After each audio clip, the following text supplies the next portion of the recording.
Hello dear student, कैसे हो आप। करनी पब्लिक ऑनलाइन क्लासेस में आपका बहुत बहुत स्वागत।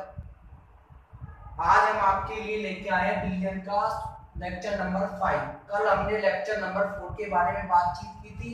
लेक्चर नंबर 4 में हमने हेनरी के नियम के बारे में पढ़ा था। तो देखिएगा, एक बार मैं फिर से आपको हेनरी के नियम को रिपीट कर देता हूँ। तो यहाँ पर देखिएगा, यहाँ पर ये कोई हमारे पास लिक्विड है, कोई भी द्रव भरा हुआ है कंटेनर में, कोई भी द्रव भरा हुआ है और ये ऊपर किसके मॉलिक्यूल्स है, गैस के मॉलिक्यूल्स है। यदि हमें गैस के मॉलिक्यूल्स की ज्यादा मात्रा द्रव में घोलनी है, यदि गैस के मॉलिक्यूल्स की ज्यादा मात्रा द्रव में घोलनी है तो हमें क्या करना पड़ेगा, प्रेशर को बढ़ाना पड़ेगा, दाब को बढ़ाना पड़ेगा। बस यही हमारा हेनरी का नियम है। हेनरी का नियम जो है, हेनरी के नियम का जो फॉर्मूला होता है वो होता है P directly proportional to x gas. P directly proportional to x gas. P यहाँ पर है, P यहाँ पर है आंशिक दाब और x गैस यहाँ पर है गैस की मोल बिन। मोल बिन के बारे में हमने आपको बताया था, शायद लेक्चर नंबर 2 में हमने मोल बिन के बारे में डिस्कस किया था।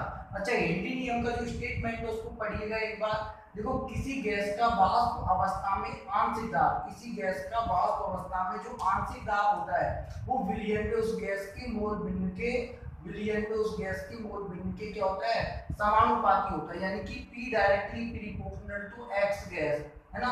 यानी कि प्रेशर को हम जितना अधिक बढ़ाएंगे, प्रेशर को हम जितना अधिक बढ़ाएंगे, गैस की मोलबिन द्रव में उतनी ज्यादा होती जाएगी, है ना।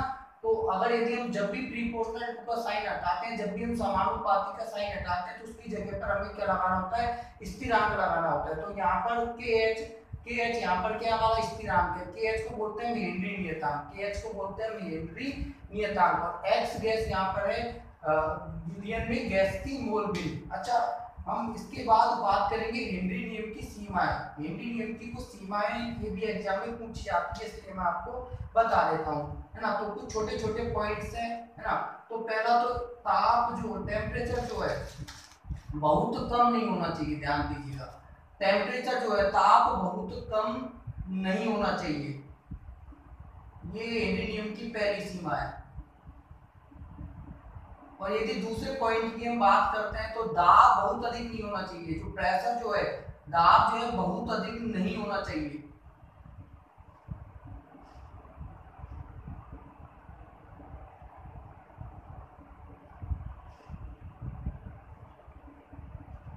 और जो तीसरी सीमा है वो है गैस की विलेयता, गैस की विलेयता विलायक में कम होनी चाहिए। गैस की विलेयता विलायक में कम हो।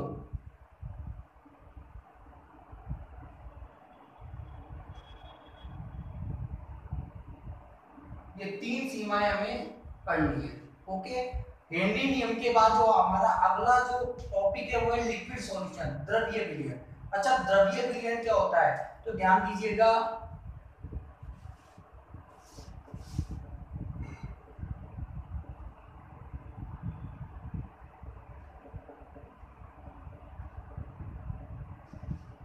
यदि विलायक द्रव लिया जाता है तो विलयन द्रव विलयन कहलाता है। यदि हम द्रव लेते हैं तो विलयन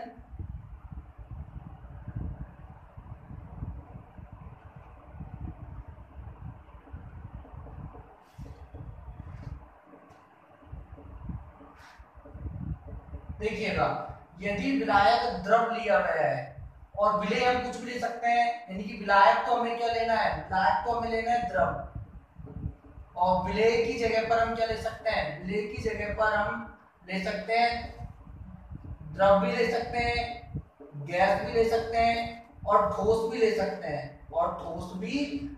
हैं, तो ध्यान दीजिएगा, यदि विलायक द्रव हो, यदि विलायक क्या हो, द्रव, और विलेय द्रव भी हो सकता है, गैस भी हो सकता है, ठोस भी हो सकता है, तो ऐसा विलयन जो बनेगा वो क्या कहलाएगा, लिक्विड सॉल्यूशन कहलाएगा। तो अब हम लिक्विड सॉल्यूशन की बात करने वाले हैं। तो जब भी हम लिक्विड सॉल्यूशन की बात करेंगे तो हमारे पास यहाँ पर वेपर प्रेशर की बात होगी। किसकी बात होगी, वेपर प्रेशर यानी कि वाष्प दाब की बात होगी। वाष्प दाब क्या होता है, वाष्प दाब को अंग्रेजी में बोलते हैं वेपर प्रेशर। वाष्प दाब को अंग्रेजी में बोलते हैं वेपर प्रेशर। समझते हैं इसको, ध्यान से देखिएगा। जैसे कि हमारे पास कोई कंटेनर है, ये हमारे पास खुला कंटेनर है, ओपन कंटेनर मतलब कोई खुला पात्र है। इस पात्र में समझिएगा कोई द्रव भरा है, कोई भी द्रव हो सकता है, जल हो सकता है, एथेनॉल, मेथेनॉल, कुछ भी हो सकता है। जब हम इस द्रव को गर्म करते हैं, तो जो द्रव के जो मॉलिक्यूल्स है, द्रव के जो अणु है, वो किसमें परिवर्तित होने लगते हैं? वाष्प में परिवर्तित होने लगते हैं। किसमें परिवर्तित होने लगते हैं? वाष्प में, है ना। तो यहाँ पर जो मैं ग्रीन गोले बना रहा हूँ, ये किसके मॉलिक्यूल्स है? ये वाष्प के मॉलिक्यूल्स है। अब चूंकि हमारा जो कंटेनर है वो कैसा है? खुला, तो वाष्प के मॉलिक्यूल वायुमंडल में ऊपर चले जाएंगे, तो धीरे धीरे क्या होगा? लिक्विड की मात्रा कम होती जाएगी। धीरे धीरे इस कंटेनर में, इस पात्र में लिक्विड की मात्रा क्या होती जाएगी? कम होती जाएगी। अच्छा, यदि हम एक और कंडीशन पे यदि हम विचार करते हैं कि मान लीजिए हमारे पास एक बंद कंटेनर है। कैसा कंटेनर है?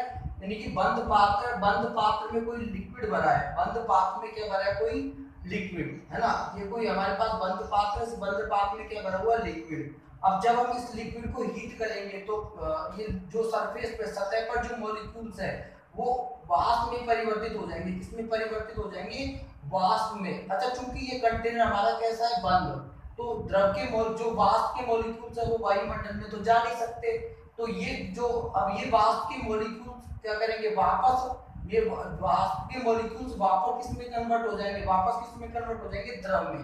यानी कि यहाँ पर क्या हो रहा है कि जो आपका द्रव जो है वो किस में चेंज हो रहा है? द्रव जो है ये किस में चेंज हो रहा है? आपका गैस में। यानी कि मैं कह सकता हूँ द्रव जो है वो आपका किस में चेंज हो रहा है? गैस में, है ना। और द्रव का गैस में परिवर्तन कहलाता है वाष्पन। ध्यान दीजिएगा, द्रव का गैस में परिवर्तन कहलाता है वाष्पन। अब जो गैस, चूंकि कंटेनर हमारा बंद है और बंद कंटेनर, तो वाष्प के मॉलिक्यूल्स ऊपर भी नहीं उठ सकते, तो ये वापस किस में कन्वर्ट होने लगते हैं? ये जो गैस के मॉलिक्यूल्स है ये वापस किस में कन्वर्ट होने लगते हैं? द्रव में। तो गैस का द्रव में बदलना क्या कहलाता है? संघनन। तो देखिएगा यहाँ पर एक साम्य अवस्था प्राप्त होगी। है क्या प्राप्त होगी? साम्य अवस्था। यदि आपका कंटेनर यदि बंद है, आपका पात्र यदि बंद है, तो यहाँ पर हमें क्या प्राप्त होगी? साम्य अवस्था। साम्य अवस्था पर क्या होगा? वाष्पन और संघनन की जो दर है वो क्या हो जाएगी? बराबर हो जाएगी, है ना। अब ध्यान दीजिएगा, अब वाष्प दाब की डेफिनेशन समझिएगा। जब ये वाष्प के मॉलिक्यूल, देखो द्रव जो है, द्रव के जब हीट करेंगे तो द्रव के मॉलिक्यूल किस में कन्वर्ट हो जाएंगे? वाष्प में। अब चूंकि कंटेनर बंद है तो ये जो वाष्प के मॉलिक्यूल से ऊपर तो जा नहीं सकते, ये क्या करेंगे? ये वाष्प के मॉलिक्यूल्स द्रव की सतह पर क्या डालेंगे?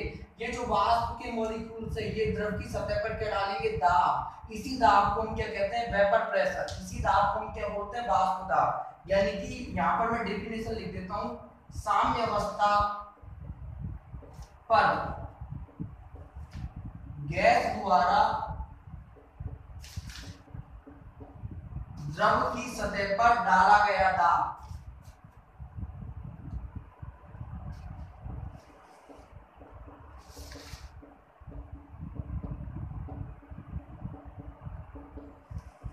एक बार फिर से पढ़िएगा डेफिनेशन को। देखो, साम्य अवस्था पर गैस के द्वारा, साम्य अवस्था पर गैस के अणुओं के द्वारा द्रव की सतह पर डाला गया दाब क्या कहलाता है? वाष्प दाब कहलाता है। क्या कहलाता है? वेपर प्रेशर कहलाता है। ओके, अब मैं एक बार बोर्ड को साफ कर देता हूँ, उसके बाद हम आगे राउल्ट का नियम पढ़ने वाले हैं। किसका नियम पढ़ने वाले हैं? राउल्ट का नियम।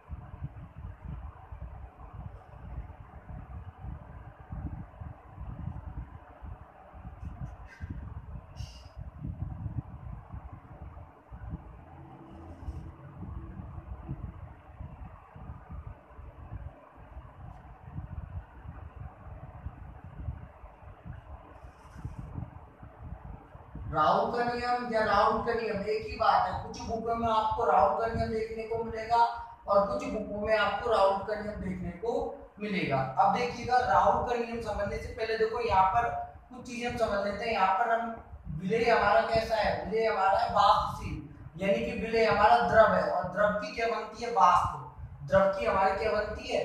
वाष्प। और जो विलायक है हमारा, विलायक भी यहाँ पर क्या है? विलायक भी हमारा यहाँ पर है द्रव, क्योंकि हम लिक्विड सॉल्यूशन की बात कर रहे हैं, तो विलायक हमारा क्या होगा? द्रव। विलेय भी हमारा क्या है, द्रव, और विलायक भी हमारा क्या है, द्रव, है ना। और हम जानते हैं द्रव की क्या बनती है, वाष्प बनती है। तो यहाँ पर हम पढ़ रहे हैं वाष्पशील विलेय युक्त विलयन के लिए राउल का नियम। अब राउल के नियम पढ़ने से पहले हम कुछ बेसिक बातों के बारे में समझ लेते हैं। तो देखिएगा, ये मान लीजिए हमारे पास कोई कंटेनर है। इस कंटेनर में मान लीजिएगा, इस कंटेनर में हमारे पास विलेय है। इस कंटेनर में हमारे पास क्या विलेय है ना। विलेय के मॉलिक्यूल्स को हम क्या नाम दे रहे हैं, ए। विलेय के मॉलिक्यूल्स को हम क्या नाम दे रहे हैं, ए। मान लीजिएगा कंटेनर जो है हमारा, कंटेनर जो है वो हमारा कैसा है, सॉरी क्लोज। कंटेनर जो है हमारा वो हमारा कैसा है, क्लोज। अब जब हम इस विलेय यहाँ इसमें क्या, जो इस कंटेनर में हमारे पास क्या विलेय, विलेय को हम किससे रिप्रेजेंट कर रहे हैं, विलेय को, सॉरी हम विलेय को बी से रिप्रेजेंट कर देते हैं। विलेय को किससे रिप्रेजेंट कर देते हैं, बी से। विलेय को मैं रिप्रेजेंट कर देता हूं बी से। अब यदि, अच्छा यदि विलेय कैसा आपका द्रव है, विलेय कैसा आपका द्रव, अगर यदि हम विलेय को हीट करते हैं, विलेय को हीट करते हैं तो विलेय जो सतह पर जो मॉलिक्यूल्स है वो किस में कन्वर्ट हो जाएंगे, वो किस में कन्वर्ट हो जाएंगे, वाष्प में, है ना। जो सतह पर जो मॉलिक्यूल्स है वो किस में कन्वर्ट हो जाएंगे, वाष्प में, है ना। तो अब ये वाष्प के अणुओं के द्वारा द्रव की सतह पर जो दाब डाला जाता है उस दाब को हम बोलेंगे PA0। क्या बोलेंगे, पी, है ना। तो यहाँ पर हमारे पास शुद्ध विलेय है, तो यहाँ पर वाष्प के अणुओं के द्वारा द्रव की सतह पर जो दाब डाला जाएगा उसको क्या बोलेंगे हम, PB0। क्या बोलेंगे, PB0। इसी प्रकार मान लीजिए हमारे पास यहाँ पर एक दूसरा कंटेनर है। इस कंटेनर में हमारे पास शुद्ध विलायक है। इस कंटेनर में हमारे पास क्या है, शुद्ध विलायक, है ना। ओके, इस कंटेनर में हमारे पास क्या है, शुद्ध विलायक। और विलायक के मॉलिक्यूल्स को मैं किससे रिप्रेजेंट कर रहा हूँ, ए से। विलायक के मॉलिक्यूल्स को मैं किससे रिप्रेजेंट कर रहा हूँ, ए से। ध्यान दीजिएगा। अब इस कंटेनर को, इस यदि हम द्रव को गर्म करते हैं, यदि हम विलायक को क्या करते हैं, ये हमारे पास विलायक है, विलायक भी कैसा है हमारे पास, द्रव।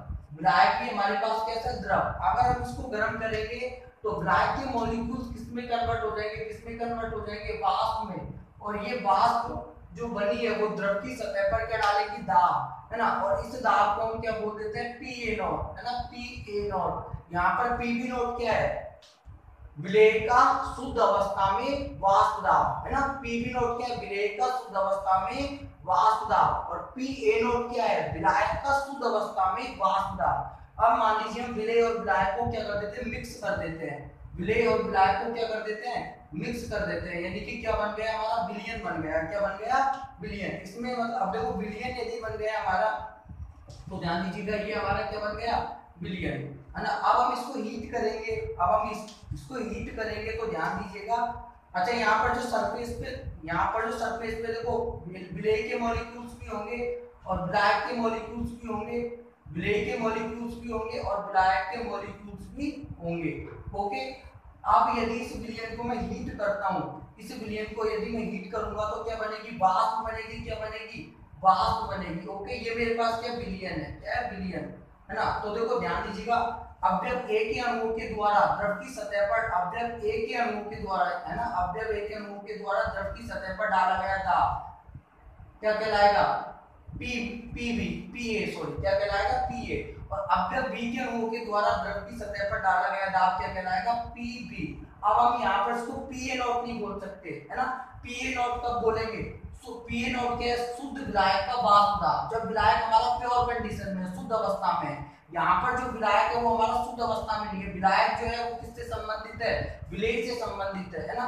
तो पीवी क्या है, यहाँ पर पीवी क्या है, शुद्ध अवस्था में विलेय का वाष्प दाब, सॉरी विलेय का वाष्प दाब। पीवी यहाँ पर क्या, विलेय का वाष्प दाब। और पीए यहाँ पर क्या, विलायक का वाष्प दाब, है ना।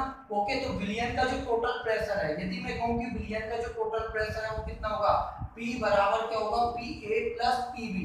PA बराबर क्या होगा, P बराबर क्या होगा, PA प्लस PB। अब देखिएगा, वाष्पशील विलेय युक्त विलयन के लिए राउल का नियम, राउल का नियम क्या कहता है, निश्चित ताप पर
देखिएगा स्टेटमेंट को पढ़िएगा। निश्चित ताप पर वाष्पशील विलय युक्त विलयन में प्रत्येक अवयव का आंशिक दाब विलयन में उस अवयव की मूल बिंदु के समानुपाती होता है। यानी कि जो यदि मैं बात करता हूँ पी ए यहाँ पर क्या है, पी ए यहाँ पर क्या है, विलायक का वाष्प दाब, विलायक का वाष्प दाब, ये किसके डायरेक्टली प्रोपोर्शनल टू होगा, एक्स बी के, सॉरी एक्स ए के। और यदि मैं बात करता हूँ पीबी किसके डायरेक्टली प्रोपोर्शनल टू होगा, पीबी किसके डायरेक्टली प्रोपोर्शनल टू होगा, एक्स बी के, इसके डायरेक्टली प्रोपोर्शनल टू होगा एक्स बी के। ध्यान दीजिएगा यहाँ पर जो पीए जो है ये किसके डायरेक्टली प्रोपोर्शनल टू होगा, एक्स ए के, और पीबी जो है ये किसके डायरेक्टली प्रोपोर्शनल टू होगा, एक्स बी के। अगर यदि मैं प्रीपोर्शनल टू का साइन हटाता हूँ, यहाँ पर प्रीपोर्शनल टू का साइन हटाऊंगा तो इसकी जगह पर मेरे को क्या लगाना पड़ेगा, स्थिरांक, और यहाँ पर स्थिरांक आएगा पी ए नॉट एक्स ए। इसी प्रकार यदि यहाँ पर भी मैं प्रीपोर्शनल टू का साइन हटाऊंगा तो यहाँ पर भी मेरे पास स्थिरांक आएगा, जो स्थिरांक आएगा वो क्या आएगा, P B not X B. ध्यान दीजिएगा पी ए नॉट यहाँ पर क्या है, पी ए नॉट क्या है, शुद्ध अवस्था में विलायक का वाष्प दाब। पी ए नॉट यहाँ पर क्या है, मैं यहाँ पर लिख देता हूँ पी ए नॉट बराबर क्या है, शुद्ध अवस्था में विलायक का वाष्प दाब।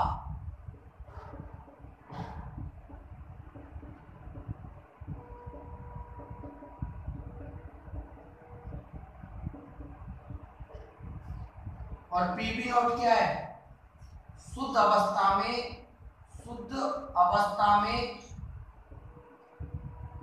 विलय का वाष्प दाब।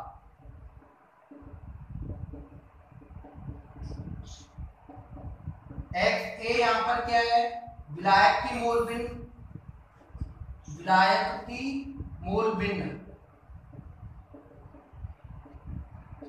एक्स बी विलय की मोल भिन्न।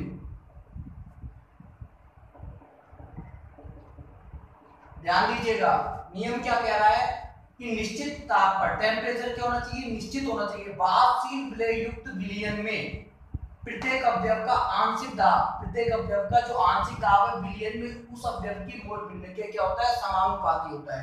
तो ध्यान दीजिएगा पी ए नॉट क्या है, देखो यहाँ पर ये हमारा विलायक है प्योर, यहाँ पर जो हमारा विलायक क्या है वो शुद्ध अवस्था में है। तो शुद्ध अवस्था में वाष्प के अणु के द्वारा जो विलायक पर दाब डाला जाएगा उसको हम क्या बोलेंगे, पी ए नॉट, है ना। और पी बी नॉट क्या है, शुद्ध अवस्था में गैस के अणुओं के द्वारा विलय पर जो दाब डाला जाएगा वो क्या कहलाएगा, पीबी नॉट। ओके, अच्छा आगे देखते हैं हम इसको।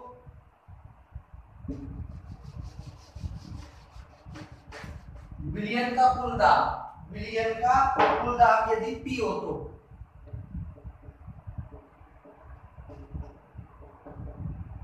विलयन का कुल दाब P हो तो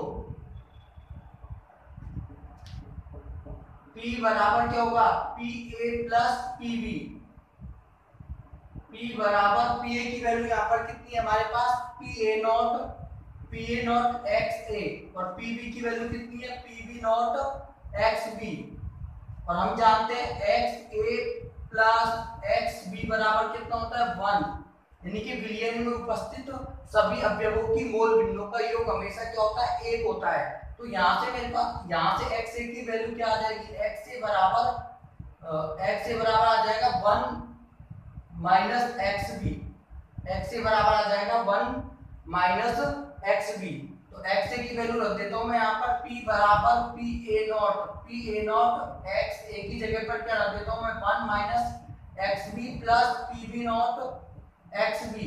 ओके, P बराबर, अब पी ए नॉट को मल्टीप्लाई कर देता हूँ 1 माइनस एक्स बी से, तो मेरे पास क्या आएगा, पी ए नॉट को 1 से मल्टीप्लाई करूंगा तो क्या आएगा, पी ए नॉट, और पी ए नॉट को किससे मल्टीप्लाई करूंगा, माइनस एक्स बी से, तो क्या आ जाएगा मेरे पास, P A not minus P A not X B plus P B not X B. अच्छा, यदि प्लस वाली संख्या को पहले लिख देता हूँ, माइनस वाली संख्या को बाद में लिख देता हूँ, तो मेरे पास क्या आ जाएगा, P बराबर P बराबर P A not plus P B not X B minus P A not X B. P बराबर पी ए नॉट प्लस, दोनों में देखिएगा कॉमन क्या है एक्स बी, दोनों में कॉमन है एक्स बी, तो एक्स बी को हम कॉमन ले लेते हैं एक्स बी, तो क्या बच जाएगा मेरे पास P B not minus P A not. Okay, अब ध्यान दीजिएगा यहाँ पर इस इक्वेशन को तो दे देते हैं इक्वेशन नंबर फर्स्ट, तो ये है हमारी इक्वेशन नंबर फर्स्ट और ये है हमारी इक्वेशन नंबर सेकंड और ये हो गई हमारी इक्वेशन नंबर थर्ड। तो ये हमारा राउल्ट नियम के जो तीन हमारे पास तीन समीकरण आए हैं, समीकरण नंबर 1 और समीकरण नंबर 2 और समीकरण नंबर 3, तो ये हो गया हमारा वास्तविक विलय युक्त विलयन के लिए राउल्ट का नियम। अच्छा, अब कल हम ये जो तीनों समीकरण हमने जो तीन समीकरण हमने बनाई है 1 2 3, इनके लिए हम ग्राफ खींचेंगे। ओके, और उसके बाद हम पढ़ेंगे अवास्तविक विलय युक्त विलयन के लिए राउल्ट का नियम। आज के लिए इतना ही काफी है। Okay student.